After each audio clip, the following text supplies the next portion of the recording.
Bonjour, bienvenue sur ce nouveau webinaire dans les comptoirs qualité du CECA. Et donc, on est heureux d'inviter aujourd'hui l'Omedit pour échanger, vous présenter sur le décryptage des critères en lien avec le médicament et les dispositifs médicaux dans le référentiel de certification 6e itération. Donc, un grand merci à Myriam. Donc, c'est un webinaire que nous avions programmé précédemment et reporté en attente de la fiche pédagogique donc, de la Haute Autorité de Santé sur le circuit du médicament qui est sorti. Et donc, nous allons pouvoir vous parler de ces attendus. Un grand merci, Oui. Catherine, pour cette invitation et puis pour suivre ces webinaires thématiques communs, notamment sur les produits de santé. Très bien.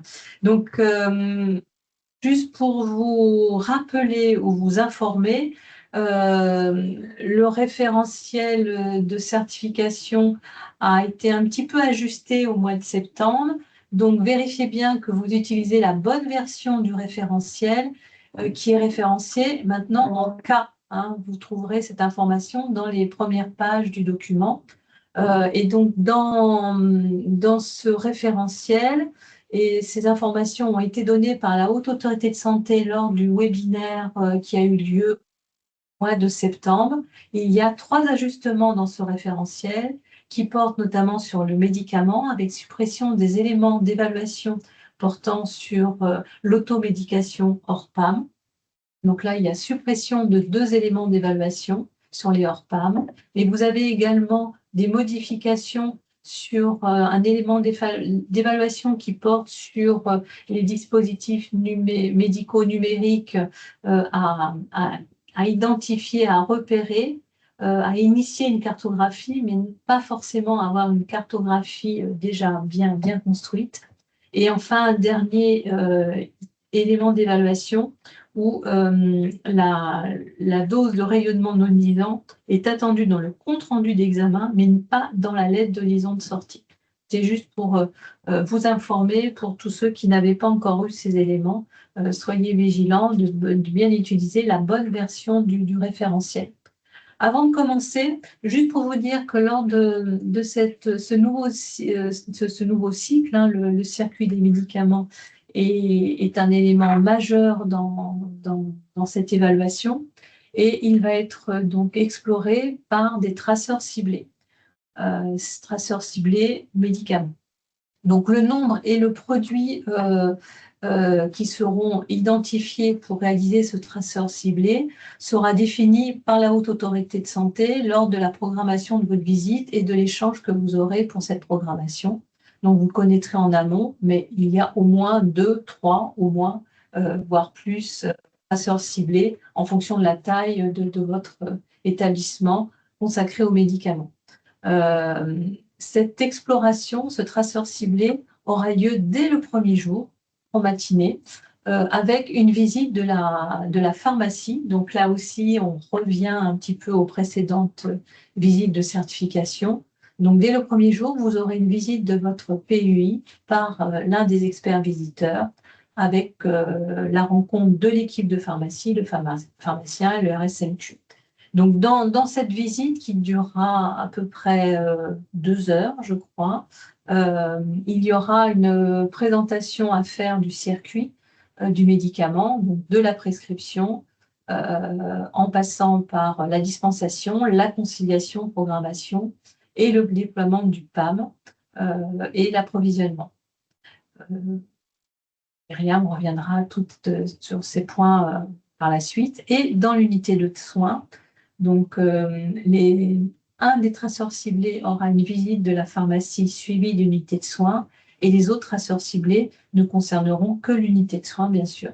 Et donc là, vous aurez toute l'observation, des échanges avec des professionnels, de la consultation documentaire, le dossier du patient en lien avec le circuit donc, du médicament. Il y aura aussi des éléments qui seront audités dans le cadre de l'audit système management par la qualité et les risques, où là, des éléments d'évaluation reviennent sur le soutien de la gouvernance au déploiement du PAM. Voilà pour vous donner quelques informations complémentaires de façon pratique sur le déroulement de la visite et du médicament. Je passe la parole maintenant à Myriam. Encore merci, hein, c'est un gros morceau, ce circuit de médicaments. Je te laisse la parole. Merci Catherine. Oui, l'idée c'était de pouvoir refaire un point avec vous sur les différents critères qui sont en lien avec la prise en charge médicamenteuse. Donc en termes de contexte, on vous a juste présenté sur la slide suivante voilà, les évolutions en lien avec le produit de santé. C'est vrai que cette nouvelle itération de la certification accentue vraiment l'importance sur les étapes de la prise en charge médicamenteuse à risque, tels que du coup l'antibiothérapie, la prescription, l'administration, qui deviennent des critères impératifs alors que c'était des critères standards auparavant. La conciliation médicamenteuse, qui était un critère avancé, du coup en critères standards, et comme nouveauté sur 2025, l'intégration en critères avancés, donc les standards de demain. Je vous ferai une petite présentation sur le programme PAM d'auto-administration du médicament. Critères impératifs, alors c'était tout ce qui était médicaments à risque qui a été un peu élargi aux erreurs médicamenteuses, donc cela reste un critère impératif, et la douleur, où il y a une petite thématique sur la douleur, sur le médicament. La dispensation, l'approvisionnement et l'antibioprophylaxie restent des critères standards. On souhaitait vous présenter après les différentes fiches pédagogiques sur la prise en charge médicamenteuse. Alors oui, donc ça c'est pas, excusez-moi, c'est le circuit du médicament, hein. Donc là, on va vraiment refaire un point sur l'ensemble des étapes de la prescription. Comme l'a dit Catherine, c'est vrai qu'il y a un retour à la PUI qui est très important au niveau voilà, des vérifications, aussi bien des conditions de stockage, l'analyse qui peut être réalisée des prescriptions, la préparation des médicaments à atmosphère contrôlée, etc. Le transport et le stockage, on verra, ça reste des points majeurs d'investigation, puis l'administration également, dans une dynamique globale de gestion des risques liés aux produits de santé. Alors, bien sûr, vous pouvez vous poser vos questions en direct. Et donc, nous avons la question que nous avons évoquée sur ce circuit de médicaments concerne l'ensemble des établissements, que vous ayez ou non une PUI. Et donc, pour les établissements qui n'ont pas de PUI, il faudra donc bien être vigilant sur votre convention avec l'officine et que cette officine, son représentant, soit présent ou a organisé sa présence en distanciel ou en présentiel. Il n'y a pas de cas particulier pour vous qui n'avez pas de PUI. Vous êtes soumis aux mêmes critères. Les attendus, oui, sont exactement les mêmes, quelles que soient les modalités d'approvisionnement. Oui, donc là, c'était différentes fiches pédagogiques thématiques où il y avait à chaque fois des éléments sur la prise en charge médicamenteuse. Alors, comme l'a présenté Catherine, il y a eu une actualisation en septembre sur le référentiel. En lien, du coup, la fiche pédagogique qui avait été diffusée au mois de juillet est en cours également de révision pour prendre en compte ces éléments et voilà, apporter quelques précisions. On va revenir sur les critères impératifs, puis sur les critères standards en lien avec cette prise en charge médicamenteuse. Donc, on va commencer du coup par la prescription. Donc là, il y a rien, il y a des nouveautés, mais on reste, ce qui est souhaité, c'est être conforme à la réglementation en vigueur, notamment en lien avec le respect de l'arrêté, des dispositions de l'arrêté du 6 avril. Donc, dans les nouveautés, il y a vraiment cette prise en compte du traitement habituel du patient, le respect d'une prescription avec l'ensemble des éléments qui sont nécessaires, aussi bien l'identification et la signature du prescripteur, avec, comme cela avait été, c'est toujours le cas, cette liste des professionnels habilités à prescrire, qui sont habilités à prescrire dans l'établissement, qu'elles soient actualisées de façon très régulière et qu'elles soient transmises aussi aux pharmaciens. Donc, prescripteur, prescription interne également, et sage-femme. Il n'y a pas dans cette liste ces différents corps de métier. Donc, il y a eu la suppression sur tout ce qui était autogestion du médicament. Donc, maintenant, dès qu'il y a une auto-administration, on y reviendra, ça doit impérativement rentrer dans le cadre du programme PAM. Ces notions qui avaient été introduites ont été à ce stade supprimé. Une nouveauté, mais c'était en lien avec les prescriptions, les items sur la douleur, la nécessité vraiment d'argumenter les prescriptions conditionnelles. Donc vraiment, chaque prescription, et ça nécessite souvent du coup un travail de paramétrage de vos systèmes d'information. Toutes ces prescriptions conditionnelles doivent être paramétrées avec le nombre maximal d'administration par 24 heures, l'intervalle temporaire entre deux prises, la durée maximale du traitement. Et pour rappel, ces prescriptions conditionnelles, ce sont des prescriptions qui sont nominatives, à la différence des protocoles anticipés qui peuvent être à l'échelle d'un établissement et qui sont réévalués annuellement. Et signées par un médecin. Oui, voilà. Oui. Et co-construites. Oui. Voilà. Donc, beaucoup d'attendus sur ces protocoles conditionnels également. Oui, oui. Et donc, les derniers éléments, il y avait la prescription orale qui doit quand même rester, bien entendu, exceptionnelle aux situations d'urgence et encore limiter les retranscriptions. On retrouve le cas souvent dans les quelques services qui ne sont pas forcément encore informatisés ou parfois sur des plans de soins infirmiers. On a un seul système, un plan d'administration, c'est prescription, administration sur un même support, ce support unique, très important. Donc, à chaque fois, on essaie de vous remettre, ça c'est issu des fiches pédagogiques, ce sont les questions des experts visiteurs, donc ça vous permet aussi, vous, de pouvoir vous re-questionner, et on est vraiment sur les éléments sur lesquels on a un peu insisté à l'instant, sur ces prescriptions conditionnelles. Ils iront voir dans votre logiciel les différents seuils, etc. D'un point de vue prescription, le volet aussi analyse pharmaceutique, puisqu'on verra, ça fait partie des critères d'investigation sur la dispensation, mais c'est également une question qui peut être posée, bien entendu, aux médecins par rapport à ces alertes, les liens qu'ils ont avec la pharmacie. D'accord, donc c'est très important, cette fiche pédagogique. Vous trouvez dans toutes les fiches pédagogiques, à la fin des fiches pédagogiques, ce type de questionnement et qui peuvent donc là être posés aussi bien au niveau de la pharmacie qu'au niveau des professionnels dans les services et unités de soins. Alors, je ne vais pas tout citer, mais on trouvait important de vous représenter. C'est un document de la HAS qui a été publié cette année sur l'analyse des déclarations des événements indésirables graves survenus lors de la prescription médicamenteuse, ce qui remontre vraiment l'importance de ce critère qui est passé impératif en lien avec des erreurs médicamenteuses qui peuvent être liées à la prescription. Donc là, c'est un focus, mais donc, les éléments clés, c'est vraiment la population. On est sur cette population à risque. C'est vrai que où ces personnes sont 60, 80, 80, 100 ans. Il y a beaucoup plus de polymédication souvent. Donc, avec derrière des causes profondes, mais on y reviendra, qui sont en lien souvent avec des tâches à accomplir, avec l'équipe. On reviendra sur le travail en équipe, avec également l'environnement, l'adaptation des systèmes d'information, etc. Et les préconisations, c'est en lien vraiment avec finalement le respect de la réglementation en termes de respect des bonnes pratiques de prescription, d'essayer d'harmoniser ces protocoles, à harmoniser, standardiser les pratiques qui sont l'interdiction de la retranscription.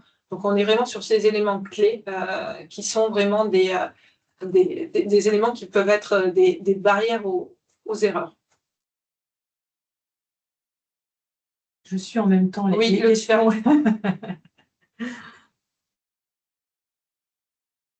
On voit à l'écran. C'est pas ce que je souhaitais. Attendez, qu'est-ce que j'ai fait? Je reviens sur... Je n'ai pas vu. Voilà, excusez-moi.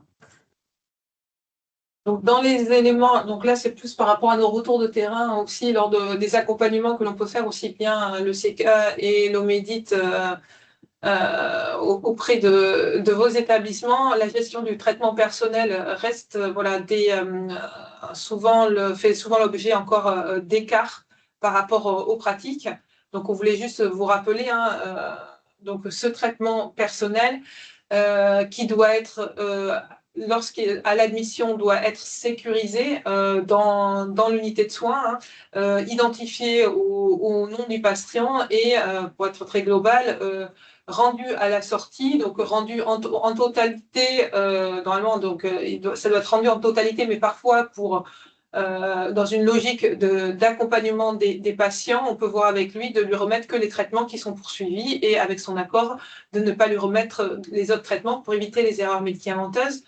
Concernant l'utilisation du traitement personnel, c'est vrai que on ne peut l'utiliser quand ce médicament n'est pas référencé et dans l'attente que la PUI, que la pharmacie s'approvisionne pour pouvoir assurer la continuité de traitement. Là aussi, pendant l'hospitalisation, il peut y avoir une substitution d'un médicament du traitement personnel par un générique ou un équivalent en lien avec le livret thérapeutique de l'établissement. Donc ça doit quand même rester exceptionnel et pour une courte durée. Petite vigilance sur les stupéfiants, c'est vrai que lorsque vous faites un point sur ces traitements personnels, bien entendu, s'il y a des stupéfiants, il faut penser à bien l'isoler dans le coffre à stupéfiants. Alors, il y a une question sur traitement personnel et hospitalisation de jour, et la prise du médicament à midi, pas du traitement, voilà. Et est-ce que c'est du PAM? Donc, vous voyez comment c'est interprété. Traitement personnel, HDG non, et PAM. alors, traitement personnel et PAM, ce sont des notions totalement différentes. Traitement personnel, c'est le traitement qui appartient au patient. Dans le dispositif donc, du patient en auto-administration du médicament, les traitements c'est un approvisionnement par la pharmacie. Là aussi, si pour un traitement, il y a utilisation du traitement personnel, il peut être bien entendu intégré au PAM. Mais en tout cas, il n'y a aucune cohérence lien entre le PAM et le patient en auto-administration. En hôpitaux de jour, les hôpitaux de jour doivent connaître l'intégralité des traitements que prend le patient. Et normalement, s'il y a une prise le midi, il doit y avoir une represcription. On reste sur cette prescription administration à partir du moment où c'est dans l'établissement de santé. Après, la source d'approvisionnement, donc ça dépendra bien entendu en lien avec ce que je viens de présenter, si le médicament n'est pas référencé, etc. Mais c'est programmé, l'opération de jour, et également en psychiatrie. Là, c'est une question qui vient d'Esquirol en psychiatrie. Donc il n'y a pas de spécificité à la psychiatrie. Et l'hospitalisation de jour, c'est quelque chose de programmé, donc ça s'anticipe. Oui, et on n'est pas sur le traitement personnel, on est sur la prescription, administration. C'est ça. Oui.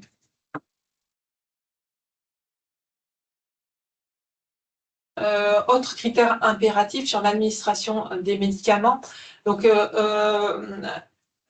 on fait le lien avec l'interruption d'otage lors de la préparation des médicaments. C'est une nouveauté, c'est en lien notamment avec tous les événements désirables graves, en lien avec cette étape-là. Donc, l'importance de travailler sur ces interruptions de tâches pour les éviter.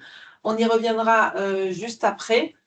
Ensuite, on reste sur des choses assez basiques, sur le respect de la règle des 5B avec les bonnes pratiques d'administration.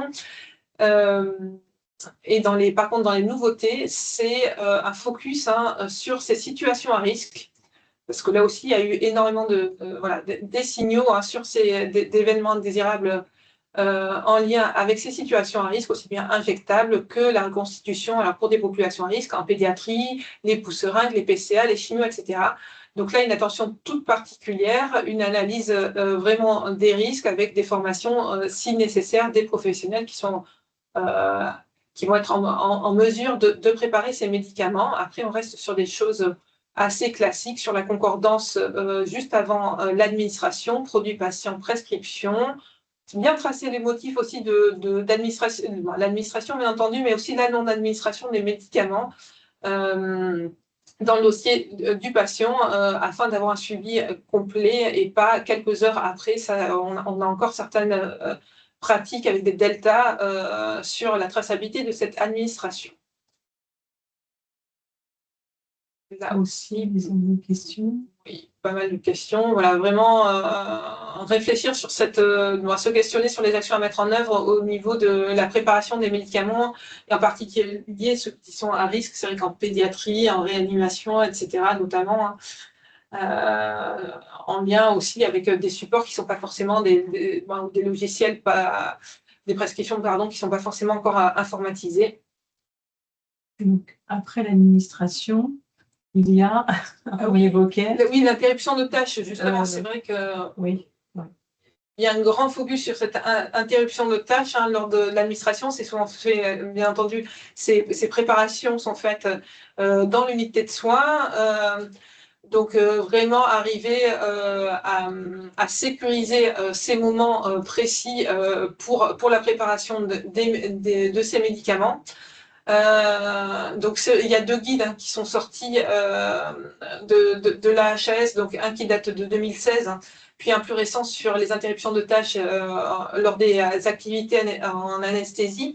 Et à chaque fois, ces guides intègrent, il y a pas mal d'outils, notamment des outils d'audit. Et c'est vrai qu'on ne se rend pas compte de toutes les interruptions de tâches dont on peut être la source ou que l'on peut subir. Donc c'est vrai que c'est très important avant d'engager ce travail sur les interruptions de tâches, de faire ces grilles d'audit qui sont particulièrement bien faites, qui permettent de chiffrer et après, même pour sensibiliser vos professionnels, c'est extrêmement important.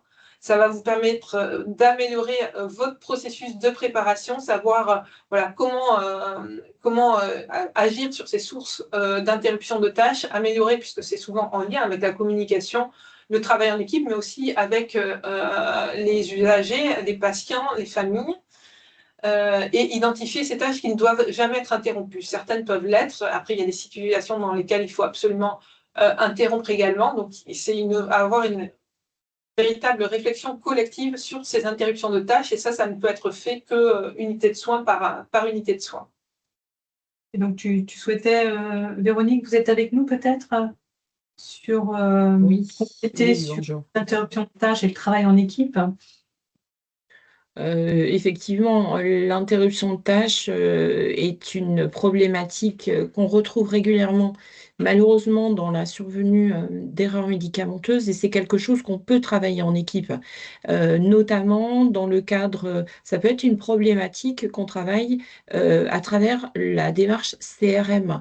Donc, vous savez, le Crew Resource Management, qui est une étape, qui est un outil qu'on peut utiliser, une technique qu'on peut utiliser dans le cadre du programme PACT, mais pas que. Donc, on peut par ce biais-là faire prendre conscience à une équipe de cette problématique de l'interruption de tâches qui, comme le disait Myriam, était peut-être assez insidieuse parce qu'on l'a subie au quotidien. On l'a fait subir aux autres au quotidien et à travers ces nouvelles techniques ou techniques pas si nouvelles que ça, mais en tout cas qu'on essaye de déployer, on peut faire prendre conscience à une équipe de cette problématique et pouvoir ainsi agir dessus et réduire les risques induits par ces interruptions de tâches. Donc nous, au niveau du CK notamment, on peut vous accompagner si vous le souhaitez sur une démarche CRM santé par exemple. Continuons. Oui, dans les éléments, oui, sur l'administration, on n'est pas revenu sur les professionnels juste habilités à l'administration. On a vu dans certains services, donc il y a bien entendu l'administration reste un acte vraiment infirmier, mais dans certains cas, depuis 2021, il peut y avoir une collaboration avec d'autres professionnels. Typiquement les aides-soignants, mais ça doit rester dans des cas assez exceptionnels et dans une démarche quand même de sécurisation de votre circuit du médicament. Et ces professionnels-là doivent rester habilités, formés pour collaborer avec les infirmières, sachant que c'est l'infirmière qui restera responsable de l'administration. De sa traçabilité. Oui, oui. C'est important, c'est les questions que vous nous posiez sur cette notion d'habilitation. L'habilitation, elle est octroyée donc à l'infirmière, aux infirmiers, et que pour les aides-soignants, ça nécessite des plans de formation, des formations régulières, s'ils réalisent cette activité. Oui, vraiment une collaboration très étroite avec l'infirmière, bien entendu, sur des situations où vraiment les RH deviennent limités. Donc sur la prévention des risques d'erreurs médicamenteuses, donc ça va au-delà, jusque-là on se focalisait plutôt sur les médicaments à risque, là on va sur toutes les situations qui peuvent générer des risques d'erreurs médicamenteuses. Donc, au niveau de la formation s'étend à la prévention de manière plus globale du risque médicamenteux. Donc, ça inclura bien entendu les pratiques, les médicaments les plus à risque. La liste des médicaments des plus à risque, donc elle persiste et elle doit être établie collégialement et adaptée à l'activité des unités de soins. Et toujours, il y a ce volet aussi appropriation de cette liste et surtout appropriation des risques liés à ces médicaments et des mesures qui vont permettre de diminuer le risque de leur utilisation. Dans les nouveautés importantes, c'est le circuit des préparations en atmosphère contrôlée et maîtrisée. Ben là, il va y avoir une évaluation et du coup, un retour aussi des évaluateurs à la pharmacie pour ce volet-là, dans une logique aussi de prévention des risques pour les professionnels, notamment. À toutes les étapes. Donc, ça fait voilà, aussi le lien avec le volet environnemental et prévention des professionnels. Il a été rajouté un critère d'évaluation sur l'analyse en équipe des erreurs médicamenteuses qui font derrière l'objet d'un plan d'action. Donc, on est vraiment là sur cette volonté d'analyse qui ne concerne pas uniquement, on est sur la prévention des erreurs médicamenteuses, donc ça doit rester pluriprofessionnel. Et je ne sais pas, du coup, et ça sous-tend bien sûr une culture de déclaration. Dans certains établissements, il y a peu de déclarations sur les erreurs médicamenteuses. Donc là aussi, inciter, il y a toujours la charte d'incitation également. Oui, c'est là aussi, on l'évoquait, Véronique, d'insister ce que l'on constate dans les accompagnements de l'OMEDIT ou du CK, ce défaut d'identification de l'événement indésirable dû au médicament. Tout à fait. Il y a une vraie problématique, en fait, au-delà du simple fait de signaler, il y a une problématique autour de la détection, finalement, du repérage de ces événements, de ce qu'est un événement indésirable, et la problématique, donc, du coup, de déclarer, puisque à la base, on n'identifie même pas qu'il s'agit d'un événement indésirable. Donc, il y a un vrai travail, je pense, à reprendre avec les équipes pour qu'elles puissent vraiment identifier ce qu'est un événement indésirable, et notamment dans le cas des erreurs médicamenteuses. C'est extrêmement important, vous le savez tous, effectivement, pardon, que ce soit déclaré. Donc, je pense qu'il y a ce premier travail à faire. Et puis ensuite, une fois qu'on a ces déclarations effectuées, un travail évidemment d'analyse en pluridisciplinarité. Ça aussi, c'est extrêmement important pour bien comprendre ce qui s'est passé et identifier ainsi des actions qui soient pertinentes. Et ça ne peut se faire vraiment qu'en équipe, avec l'intégralité des métiers. Alors, vous êtes nombreux à poser des questions. Ce que l'on va faire, c'est que Myriam continue sa présentation et à la fin, nous reviendrons sur l'ensemble de vos questions. Donc là, toujours des questions. Mobilisez vraiment ces questions pour vous auto-questionner par rapport à ces différentes thématiques. Donc oui, un petit rappel donc, sur les Never Events, parce que là aussi, c'est dans le cadre de nos accompagnements, on se rend compte qu'on s'est beaucoup focalisé sur cette liste des médicaments à risque, mais parfois on en oublie quelque part l'origine, parce que souvent vous allez inclure des Never Events, des médicaments ciblés par les Never Events dans votre liste des médicaments à risque, et finalement, ces Never Events sont un peu moins connus qu'avant. Donc, ça fait partie maintenant, de toute manière, de cette formation que vous pouvez intégrer dans votre formation liée à la prévention des erreurs médicamenteuses. L'antibiothérapie, donc, qui est un nouveau critère impératif. Donc, il y a un volet vraiment formation. On reste sur cette utilisation pertinente des antibiotiques. Donc, un accent est mis vraiment sur la formation des professionnels au bon usage des antibiotiques, y compris donc, les internes.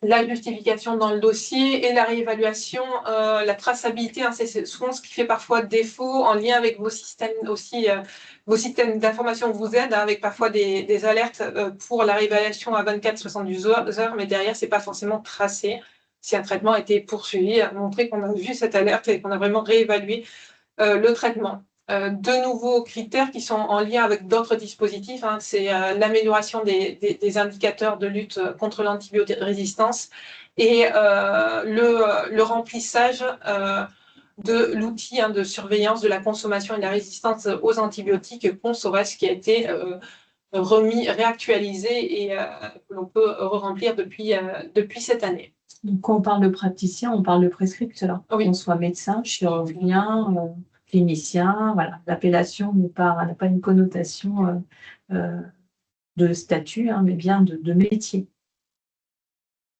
Il y a beaucoup de questions.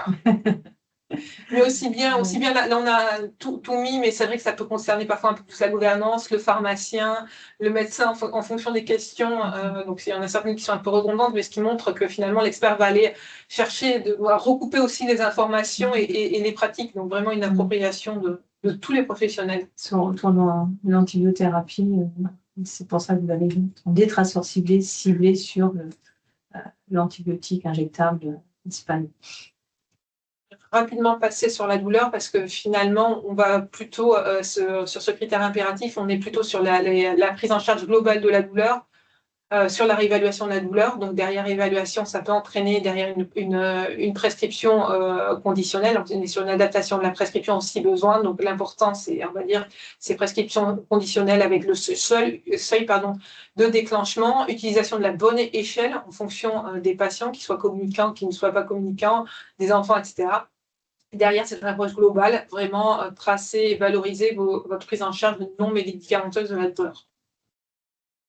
Donc, 4 critères standards. Donc, sur la dispensation, donc l'analyse pharmaceutique, elle doit être réalisée maintenant. Donc là, il y a plus, c'est en lien avec les données biologiques et l'accès au dossier du patient, pour que le pharmacien puisse apporter son expertise pharmaceutique. Dans les nouveautés, on a la recherche de l'avis du pharmacien lors des réunions de concertation pluriprofessionnelle. Donc, dans la fiche pédagogique est ciblée en exemple l'oncologie, l'obésité. Je sais qu'aussi, sur tout ce qui est infectiologie, les pharmaciens peuvent être également sollicités. Donc, pas forcément participer à tous, mais en tout cas, apporter son appui lorsqu'il y a une plus-value pharmaceutique. Dans les éléments d'évaluation, le volet aide à l'analyse pharmaceutique et avec la volonté que les pharmaciens puissent être associés au choix du logiciel le plus adapté pour analyser et pour prioriser ces analyses pharmaceutiques. Là aussi, plein de questions. Oui, alors on l'a mis là dans les questions, dans nos remontées de terrain, un focus sur le transport des médicaments et le stockage. C'est vrai que l'important dans le transport des médicaments, et là c'est en lien avec là aussi l'arrêté du 6 avril, hein, c'est on demande des conditions d'hygiène, donc de sécurité, donc on est sur des contenants sécurisés. Entre la pharmacie et l'unité de soins, avec lorsque c'est nécessaire un maintien des températures pour les produits thermosensibles, souvent avec du coup des témoins pour garantir la conservation de ces produits thermosensibles aux températures indiquées. Donc la fermeture, on l'a vu, et la nécessité, en fait, la dispensation doit être adaptée aux besoins du service et avoir mis en place une organisation pour que lorsqu'il y a un besoin urgent, qu'il puisse y avoir une dispensation en urgence, aussi bien pendant les heures d'ouverture de la pharmacie, mais également lors de tout système d'astreinte, etc. On ne transporte pas les médicaments dans ses poches ou dans les pochons. Hein, non. Ça doit être sécurisé par tout moyen. Parfois, des serflex, des choses comme ça suffisent par contre amplement. Oui. À vous de définir qui est le responsable entre la pharmacie et l'unité de soins. On a remis une petite affiche de l'Omédie de Normandie, hein, parce que là aussi, lorsqu'on ouvre parfois les frigos, c'est important de rappeler qu'on ne met rien dans la porte du frigo en lien. Voilà. L'idée, c'est que les médicaments soient conservés à une température la plus constante possible, pas dans le bac à légumes, etc. Et que ces réfrigérateurs ne doivent contenir que des médicaments. Sur les stupéfiants, là aussi, donc là c'est vraiment l'arrêté du 12 mars 2013. on est vraiment sur un respect de cette réglementation, sur donc la prescription par un médecin sur les ordonnances sécurisées, la dispensation qui doit être faite donc par un pharmacien ou un interne ou un étudiant de 5e année, et là aussi le lien avec l'unité de soins, ça doit être soit le cadre de santé ou l'infirmier diplômé d'État qui est désigné par du coup le chef de pôle ou le médecin responsable de la structure, de l'unité de soins, etc. Donc il faut vraiment que vous ayez vraiment ce circuit de gestion de stupéfiants, la détention dans un coffre à stupéfiants qui doit être fermé, qui doit être scellé également. La fermeture, en gros, ça doit, la clé, parce que maintenant il y a aussi des systèmes de code, etc., doivent être connus que des professionnels qui sont habilités à utiliser ces médicaments stupéfiants.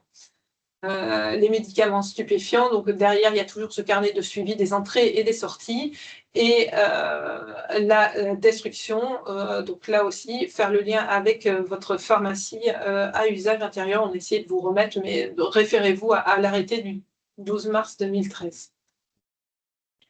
Donc là aussi, pour le transport de ces médicaments dans des mallettes spécifiques.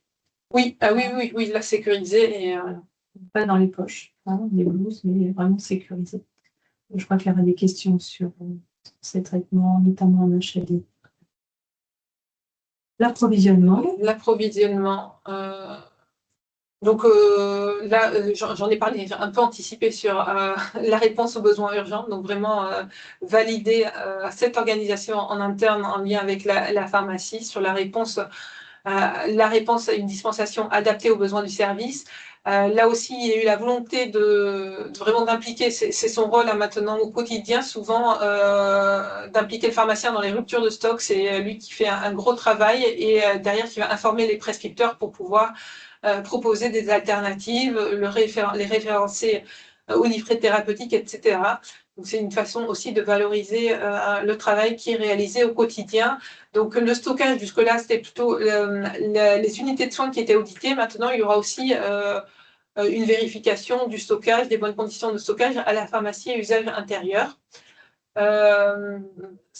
L'autre élément qui va être vu, c'est le contrôle des périmés. Donc là, on fait aussi le lien avec tout ce qui est éco-conception des soins, éviter les périmés, diminuer ces médicaments non utilisés. Donc là aussi, lorsque vous valorisez ce travail-là, vous faites souvent les péremptions, mais ça montre que c'est extrêmement important de renvoyer les médicaments non utilisés pour qu'ils puissent, le cas échéant, être réinjectés lorsque cela est possible dans le circuit des médicaments.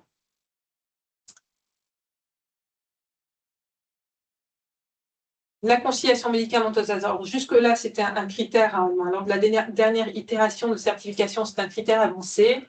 C'était annoncé comme un critère standard lors de cette nouvelle itération. On va demander, c'est vrai, aux établissements d'avoir engagé la conciliation médicamenteuse pour les secteurs et les profils des patients les plus à risque. Donc, à vous de faire une analyse au sein de votre établissement pour pouvoir engager cette démarche et programmer, en tout cas c'est ce qui sera recherché lors de la visite, pour d'autres secteurs. En gros, on est vraiment sur une volonté de déploiement de cette conciliation médicamenteuse. Je rappelle que ce n'est pas un acte pharmaceutique, hein, c'est un acte vraiment pluriprofessionnel qui implique la pharmacie, les médecins, les infirmières, les préparateurs en pharmacie, etc. Bien entendu, le patient comme source, etc. Donc c'est vraiment un processus pluriprofessionnel. Il sera également regardé donc, que la conciliation soit réalisée selon les bonnes pratiques, que ce bilan médicamenteux soit accessible dans le dossier du patient. L'idée, c'est lorsqu'on fait la conciliation, que cette conciliation puisse être transmise et réutilisée autant que de besoin, actualisée si nécessaire. Comme dans tout nouveau processus, derrière, on va évaluer la pertinence et la bonne réalisation de cette conciliation.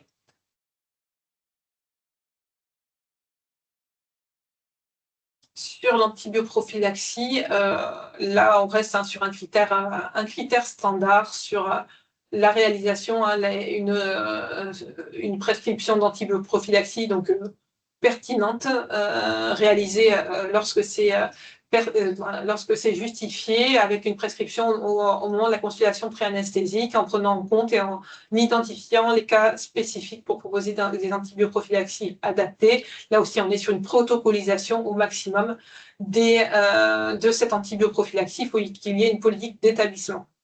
Avec derrière, on est sur le volet aussi EPP, on n'en a peut-être pas trop parlé jusque-là, mais l'idée, c'est qu'on est vraiment sur une démarche globale d'évaluation des pratiques, quels que soient les critères finalement d'évaluation. Là, c'est en lien avec une autre fiche pédagogique. Le critère avancé, donc sur tout ce qui est auto-administration des médicaments, le PAM. Donc, on est vraiment donc, sur un critère avancé. Ce n'est pas un critère du coup obligatoire. Ce sont pour les établissements, en gros, il vaut mieux se focaliser sur les impératifs et les standards. Et si vous avez déjà engagé, on a certains établissements de la région où que c'est opportun. Là, il y a plusieurs questions sur l'achat d'aide, etc. Parfois, pour pouvoir sécuriser votre circuit, votre administration du médicament, ça peut être opportun de mettre en place un programme PAM, de programme d'auto-administration des médicaments. Ce sont pour les services volontaires et pour les patients qui sont volontaires pour mettre en œuvre ce programme. Donc là aussi, on est une démarche, c'est un nouveau processus à mettre en place avec une procédure à réaliser, un engagement des différents acteurs, la mise en place d'un groupe de travail pour pouvoir diffuser cette pratique, donc formation des professionnels, les équipements derrière, puisqu'il va falloir que les médicaments puissent être sécurisés en chambre. Souvent, il y a des petites adaptations aussi informatiques à faire pour pouvoir intégrer l'auto-administration des médicaments, en tout cas pouvoir indiquer que ce patient a soit l'intégralité de ses traitements ou une partie de ses traitements en auto-administration. Donc là, c'est juste pour vous rappeler, en Nouvelle-Aquitaine, on avait eu 5 établissements qui étaient volontaires, donc qui ont déjà mis en place ce programme PAM. Et sur notre site internet, vous avez des retours d'expérience, des vidéos, etc. L'idée, c'est qu'en 2026, on puisse relancer un accompagnement, vous accompagner sur ce critère avancé notamment. Sur les dispositifs médicaux, donc un qui est très, donc là aussi, ce n'est pas une nouveauté sur la traçabilité de l'information qui va être donnée au patient sur le dispositif médical qui va lui être implanté et sur toutes les informations qui sont nécessaires, donc aussi bien l'informer sur les complications possibles, les conduites à tenir à la suite de l'implantation du dispositif.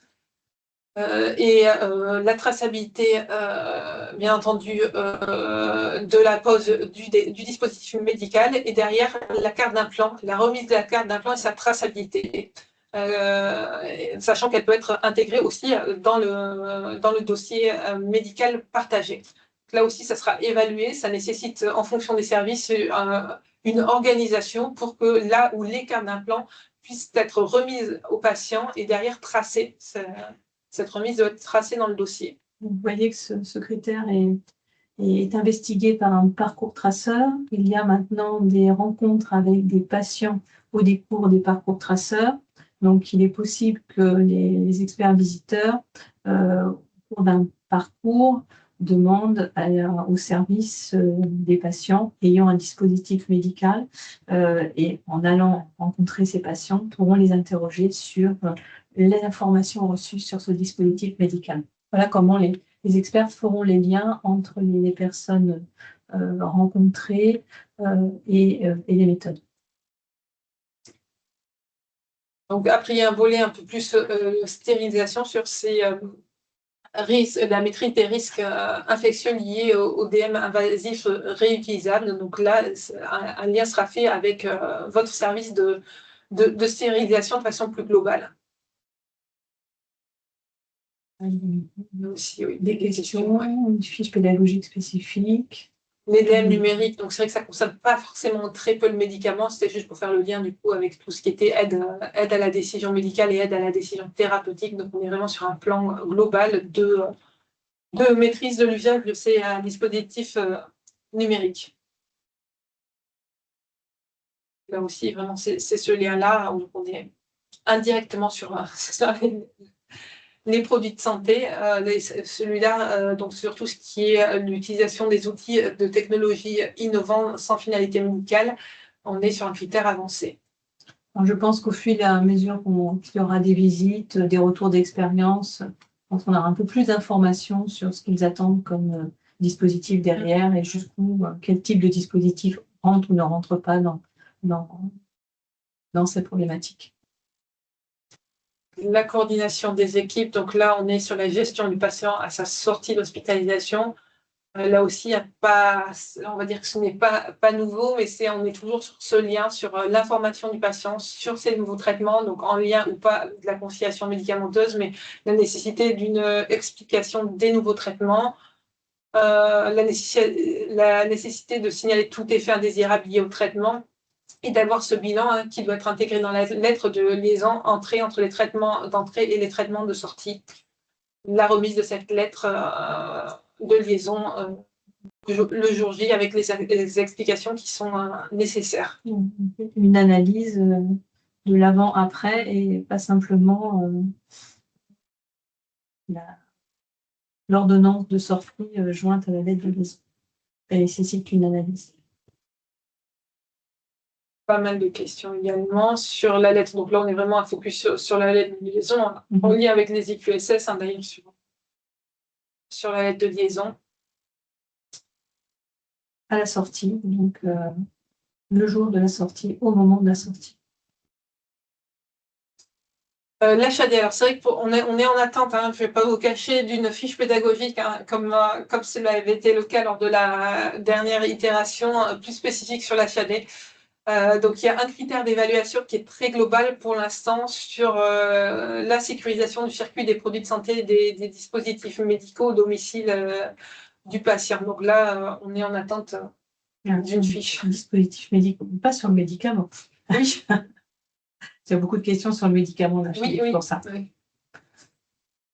La transition écologique. Ça reste une des priorités. Donc, en critère standard, il y a tout le volet sur les soins, bien entendu, éco-responsables, qui intègre bien entendu le médicament, la réévaluation, on voit des protocoles, mais là, on s'était ciblé plutôt intervention, etc. Mais il y a beaucoup de protocoles où il peut y avoir une démarche de médicaments, également médicamenteuse, de révision entre la voie IV, les voies PEROS, etc., pour réviser ces protocoles. Il y a un autre volet qui était plutôt sur les déchets aussi, donc un lien, notamment les déchets médicamenteux. Il y a 22 établissements en Nouvelle-Aquitaine qui ont participé à l'enquête en 2025 sur les médicaments à l'hôpital, pourquoi et combien on jette.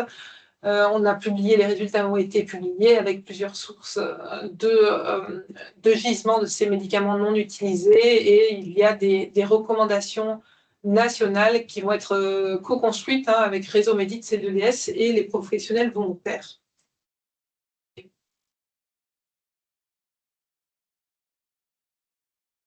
Donc l'accompagnement, on est toujours présent sur le volet des produits de santé pour vous accompagner, comme on l'est depuis de nombreuses années. Notre site internet, on essaye de l'enrichir au maximum. On essaie au maximum également de répondre à vos demandes, que ce soit pour accompagnement ponctuel, questions, on vous accompagne en présentiel, en distanciel. On a pas mal de formations également.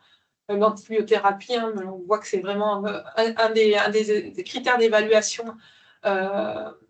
du critère impératif sur les antibiotiques, plus spécifiques personnes âgées, les DM, le volet transition écologique. On est des animateurs de Plan Health Sphere, donc vous pouvez nous faire la demande d'intervention. On pérennise nos formations sur la conciliation médicamenteuse qu'on doit faire depuis bientôt 5-6 ans facilement. Donc voilà, donc n'hésitez pas, en tout cas sur le volet produits de santé, à faire appel à nous. Et oui, il y a un travail également dans le réseau des Omédites. Donc on a un nouveau site internet où on a fait un travail, comme on l'avait fait pour l'ancienne certification, pour chaque critère d'évaluation en lien avec la prise en charge médicamenteuse. Chaque année, on répertorie chaque outil de chaque Omédite. Comme ça, au lieu d'aller vous balader sur les sites de chaque Omédite, vous allez sur un fichier Excel pour un critère tous les outils de tous les Omédites, et on le met à jour une fois par an. Oui, je crois que c'est Voilà. l'exemple que tu donnais, C'est ça. Donc, il y a une source très importante à mobiliser. Je crois que c'était tout. Et tu nous remercies. Je crois que tu as beaucoup de questions. On va essayer de les reprendre. Alors,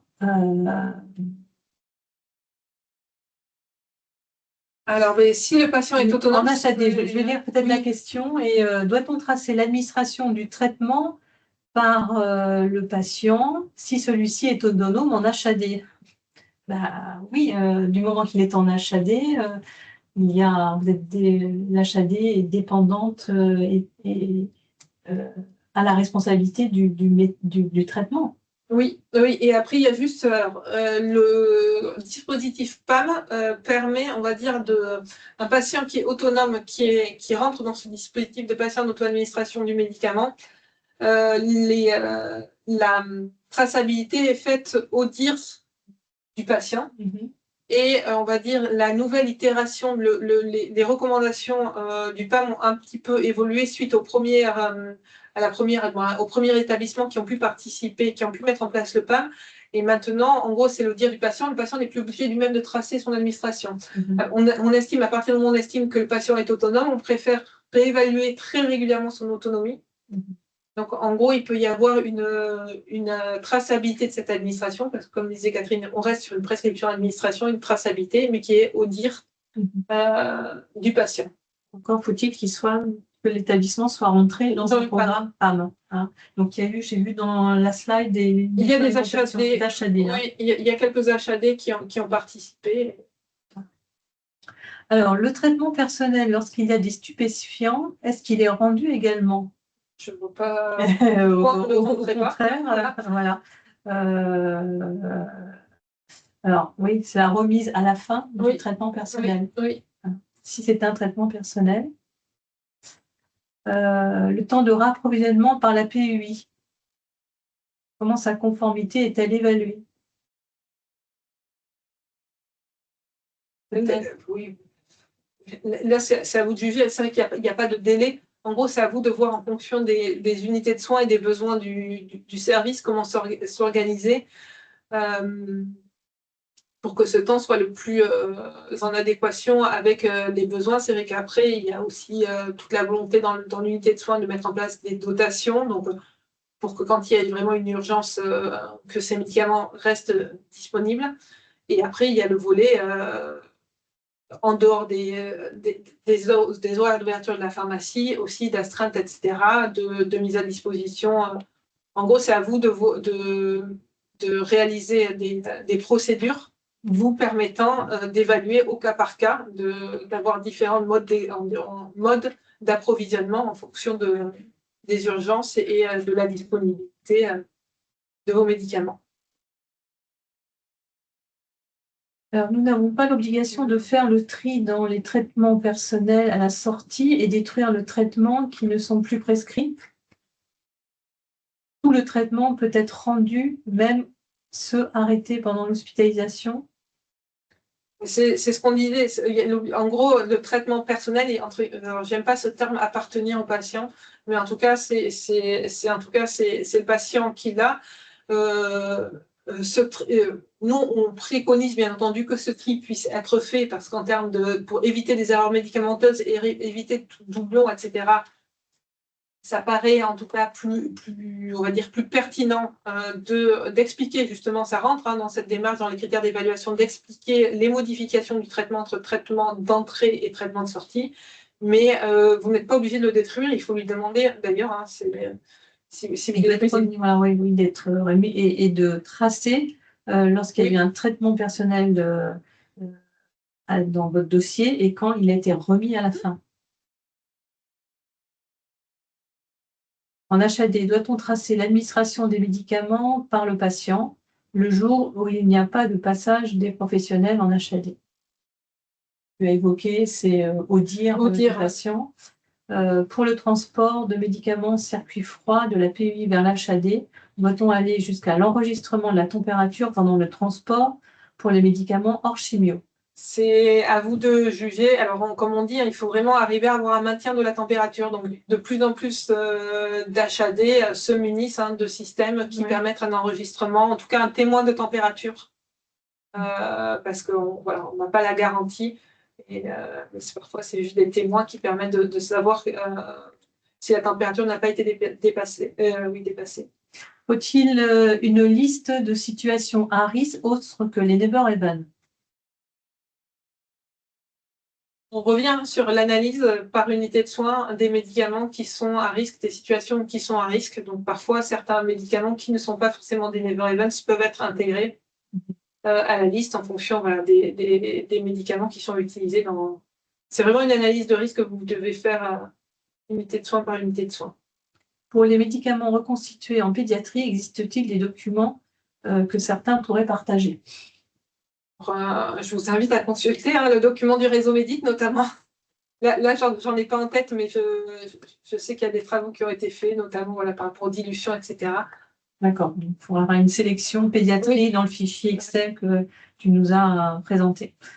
Pour la réévaluation des antibiotiques entre 24 et 72 heures, est-ce que des évaluations a posteriori ou en prospective sur une période donnée suffisent pour répondre à l'élément d'évaluation? Surtout, il faut que ce soit tracé dans le dossier, prescription par prescription. Ça,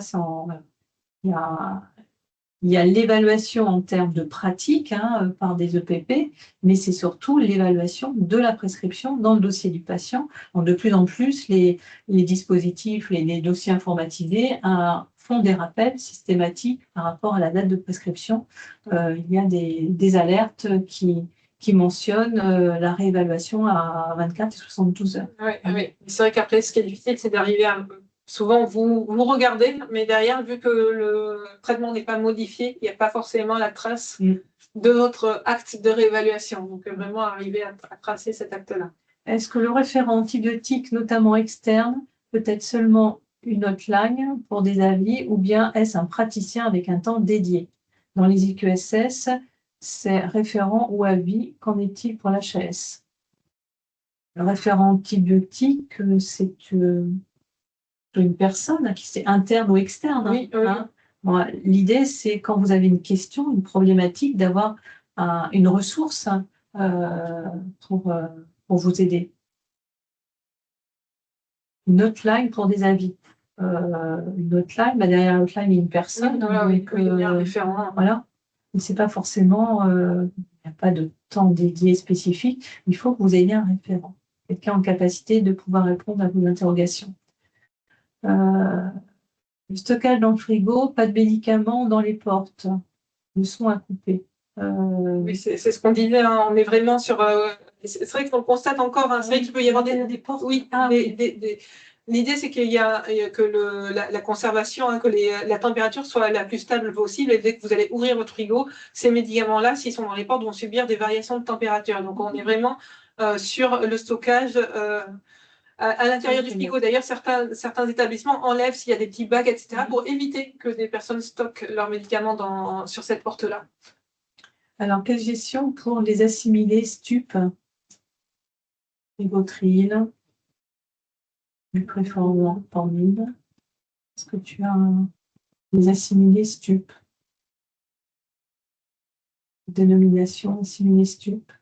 Alors pour moi, ils ne sont pas dans les stupéfiants, mais je regarderai, on vous fera un retour là, parce que pour moi, ça ne fait pas partie des stupéfiantes. La Buprenorphine.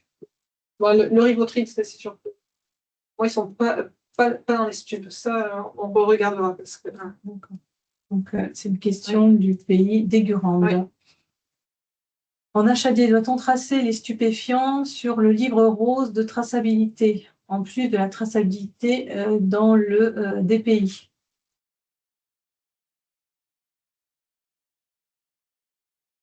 Si. Sur cette double traça, pour moi, on reste sur cette balance, entrée-sortie. C'est le carnet à souche? Oui. J'ai tendance à dire oui. A priori, oui. Oui. C'est pas que vous êtes passé en informatique, mais à vérifier. Mais il n'y a pas eu de suppression de... tout à l'heure, on l'a bien vu, hein, quand tu as rappelé les stupéfiants, il ne me semble pas que le fait d'avoir un DPI se substitue Oui, il y a carnet. cette balance. Quel est le droit de prescription des internes concernant les stupéfiants? Donc, tu le rappelles tout à l'heure, c'était les 5e années, non? Non, ça c'est pour le volet transport et dispensation. Les prescriptions? Comme ça, je ne sais pas. On regardera. On complétera voilà, en fait, les diapos. La slide sur les stupéfiants. Oui. Désolée, c'est moi qui t'ai demandé de la rajouter. Non, mais c'est d'où l'importance, d'où la nécessité de clarifier. Et on l'a bien vu. Alors, oui, on va rajouter des pensez éléments. Dans les médicaments à risque de rajouter vos stupéfiants. Oui. Est-ce que les mêmes règles lorsqu'il y a qu'il n'y a pas de PUI, mais les stupéfiants sont délivrés par une pharmacie extérieure? Oui, c'est pareil. Ouais, que vous ayez ou non une PUI, vous avez les mêmes attendus concernant le médicament. Si les IDE viennent directement chercher les stupéfiants au comptoir de la PUI, comment doivent-elles les dans leur service si on ne peut pas mettre les caisses sécurisées en raison des TMS? On reste sur de la sécurisation. Ouais. Du coup, cette infirmière, elle devrait être habilitée elle devrait être désignée, etc. On reste sur une sécurisation. À vous d'estimer la sécurisation nécessaire.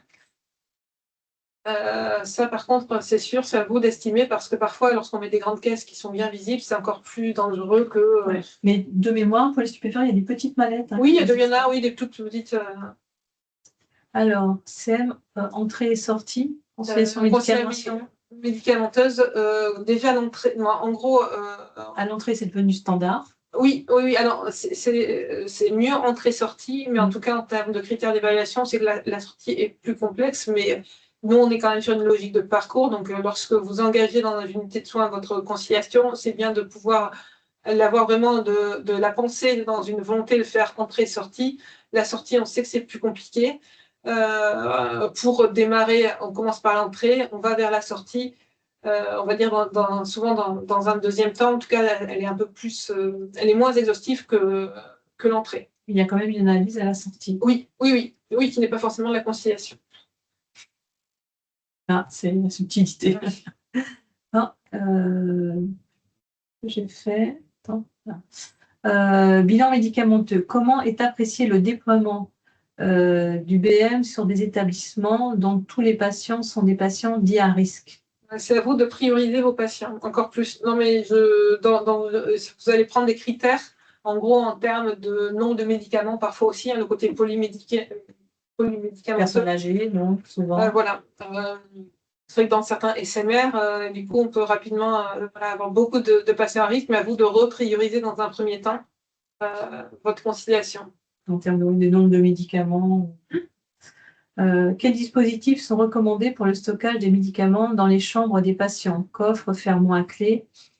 L'interrogation. Là, tout a été, parmi les établissements qui ont pu expérimenter le PAM, c'est vrai que parfois, ne serait-ce que d'avoir donc les coffres, il y a parfois des petites boîtes à clés parce que quand c'est le traitement que pour une journée aussi, le coffre n'a pas besoin d'être très grand. Après, parfois, ce sont les tiroirs de la chambre de cheveux qui peut être aussi fermés à clé.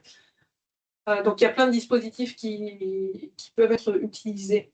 D'accord. C'est pas codifié, mais c'est le stockage protégé.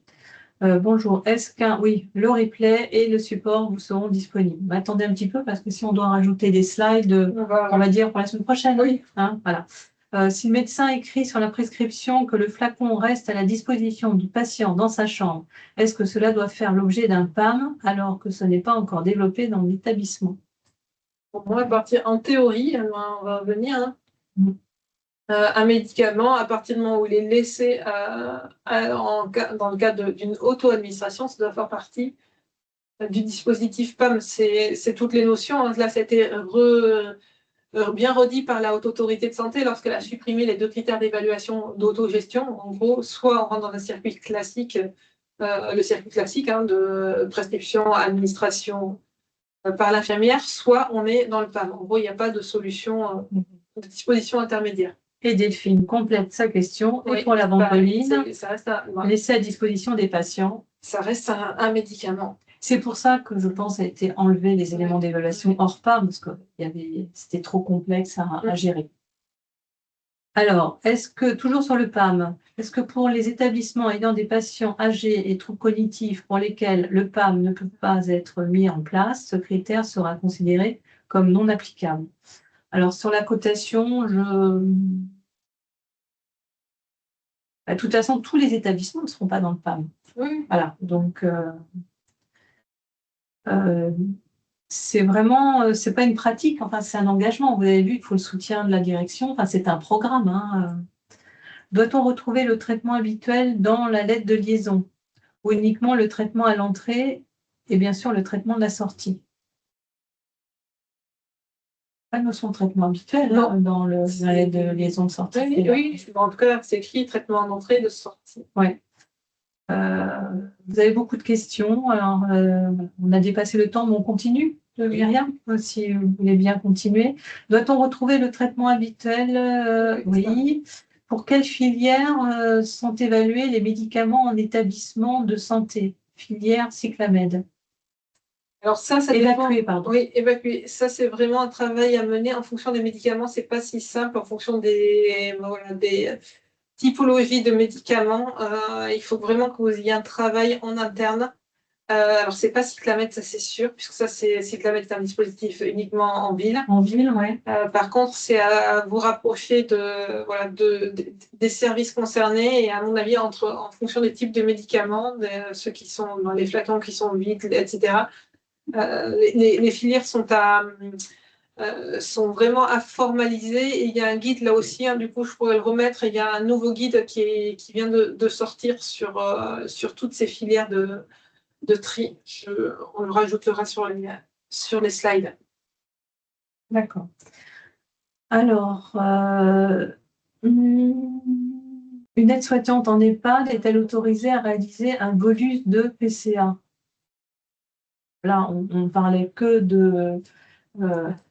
du sanitaire, mais dans le médico-social,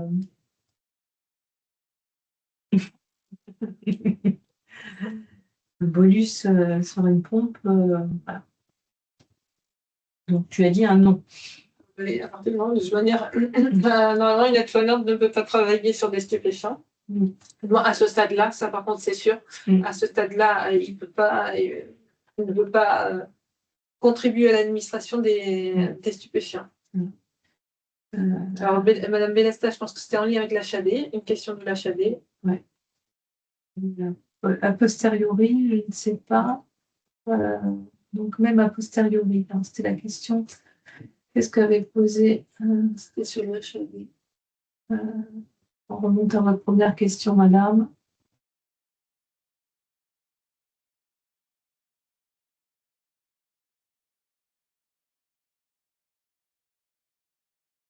Ça serait peut-être plus simple que vous nous reposiez votre question à la fin, parce qu'on arrive à la fin. Il me semblait. Non.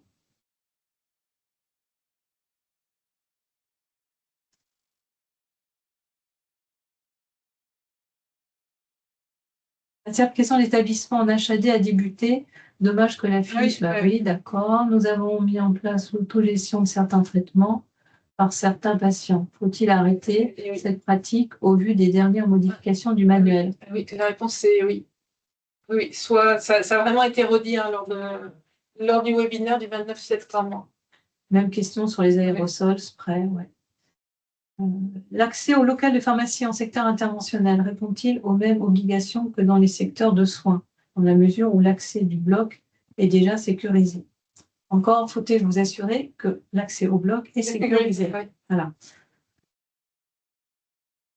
Donc, si elle est vraiment sécurisée, oui, mais des fois, on a des surprises, notamment sur des services à proximité qui rentrent dans le bloc, notamment pour utiliser sur les tris et sur les déchets. Donc, je pense qu'il faut vraiment que vous soyez sûr qu'il n'y ait pas d'autres personnes qui rentrent dans le bloc. En prescription, y a-t-il des recommandations pour l'unité différentielle de prescription? Non, non, ça doit être harmonisé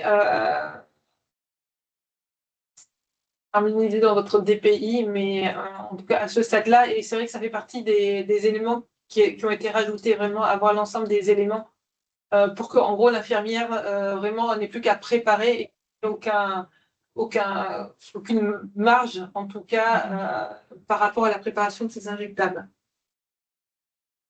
La présence du pharmacien d'officine est-elle obligatoire lors de l'évaluation?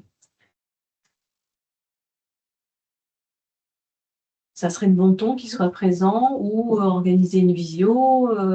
Voilà, quoi. On demande circuit de médicaments. Oui, sans pharmacien. Oui, un circuit de médicaments sans pharmacien, un peu délicat. On verra comment, au fur et à mesure, comment ça se passe dans les visites, mais mettez au moins tous les moyens de votre côté. Oui. Un établissement de dialyse est-il concerné par le PAM? Il peut y avoir, donc là, vous pouvez vous référer au guide sur les recommandations, c'est vrai que nous, on n'a pas accompagné, mais vous pouvez, en tout cas, là, on est sur du critère avancé, donc vous pouvez vous y lancer. Concernant les stupéfiants, faut-il obligatoirement une délivrance nominative pour chaque patient pour les prescriptions conditionnelles? Autrement, c'est l'utilisation de la dotation du service. En gros, soit c'est une prescription nominative, en gros, tout dépend, voilà. À vous. Là, on revient sur le volet gestion du stock et voir, en gros, pour vous, vous allez avoir votre dotation pour le service, une prescription conditionnelle, soit on peut prendre dans la dotation du service, soit avoir une prescription conditionnelle et à vous d'évaluer la quantité à dispenser. Alors, sur l'accès à la pharmacie en dehors des heures de présence de l'équipe de la PUIC, alarme panne sur une enceinte frigorifique. Le personnel technique plus soignant sont-ils autorisés pour pouvoir ranger les produits concernés dans une autre enceinte de la PUI? Faut-il que le pharmacien soit présent? Normalement, normalement, le pharmacien doit pouvoir être mobilisé. L'aide à la prise des médicaments par l'AS doit-elle être exceptionnelle? Ce que l'on a évoqué.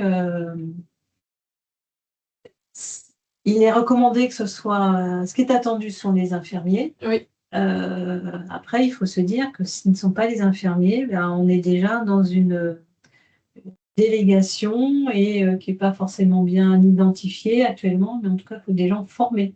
Oui. Alors, le côté exceptionnel, oui. En termes de préconisation, les dispositions réglementaires permettent cette possibilité, mais c'est vrai qu'en termes de sécurisation, je pense que la cible est quand même de favoriser, de privilégier l'administration par des infirmiers. Alors, pour le coffre en chambre, pour le PAM, doit-il être dédié au traitement ou peut-il contenir également ses effets personnels? Non, c'est que le médicament. C'est pas le coffre à destination des biens personnels du patient.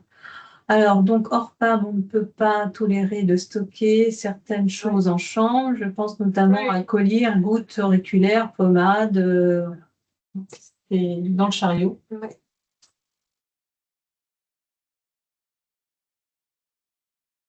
Je suis Medco. Est-ce que je peux intervenir sur le bolus pour le... C'était pour l'aide-soignant. Oui, en EHPAD. Ouais. On verra tout à l'heure si on peut ouvrir le micro à Maria. Merci pour les substituts nicotiniques oraux ne peuvent plus être une auto-administration hors PAM. C'est toutes les limites. Je pense pas pouvoir, mais on va tout lister, puis au fur et à mesure, on aura des réponses, notamment de la haute autorité. Pour revenir sur la question d'une aide-soignante qui fait un bolus sur PCA la nuit, en sachant qu'il n'y a pas d'infirmière concernant cette situation, peut-être-elle de gérer en pratique? De toute façon, on l'a vu dans certains établissements où l'administration la nuit n'était pas faite par des infirmières, c'était pas validé par les experts visiteurs.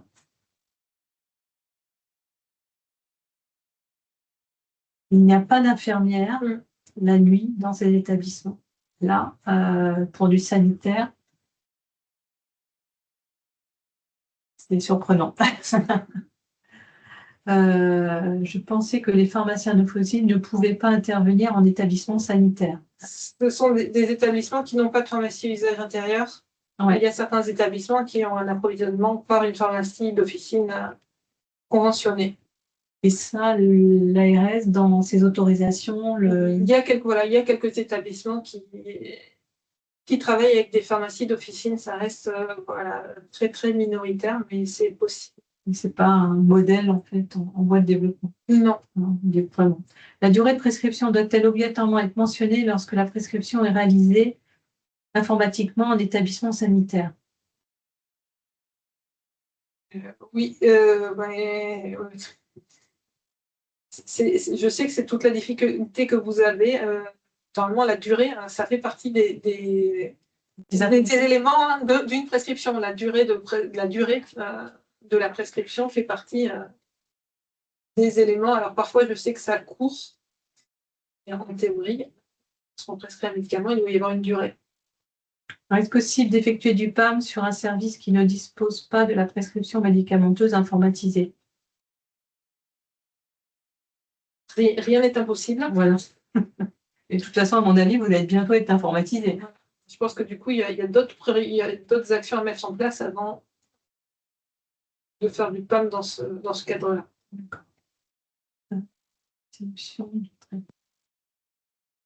Alors, il y a une réponse. Ah, non, c'est pas la même personne. Et la durée maximale que l'on peut mettre sur une prescription informatisée en SMR, en EHPAD. Une question sur la durée. Oui, pour éviter toute interruption de traitement, oui, c'est pour ça. Après, aller faire les renouvellements avec le médecin, je sais que c'est compliqué. De toute manière, il y en a, on va dire que c'est en lien aussi avec parfois, il y a certains médicaments où on ne veut pas, de toute manière, là, ça doit être limité en termes de durée. Et après, à vous de voir en fonction, justement pour éviter, je comprends très bien, ces ruptures de traitement, mais ça ne doit pas engager derrière, empêcher des réévaluations régulières de ces traitements. Bon, on ne peut pas vous donner une durée précise. C'est à vous du coup de l'évaluer. Je pense qu'on a répondu à toutes les questions. On n'a rien oublié. Bon, vous avez nos coordonnées. Je pense qu'il y aura d'autres questions. N'hésitez pas à nous les partager et nous essaierons d'y répondre. Donc, je vous confirme que le replay et les supports seront mis à disposition sur le site du CK dans la rubrique ressources. Dans cette rubrique ressources, vous avez des filtres. Vous filtrez replay et vous avez l'ensemble des replays disponibles. Et s'ils n'apparaissent pas toutes, vous avez un petit encart, affichez plus, et vous aurez l'ensemble des replays. Voilà. Merci beaucoup à Myriam, merci à vous et à très bientôt. Le prochain webinaire sera consacré à l'accréditation en équipe avec la participation de la Haute Autorité de Santé et nous serons le 29 octobre. Bonne fin de journée et bon week-end à tous. À très bientôt. Au revoir.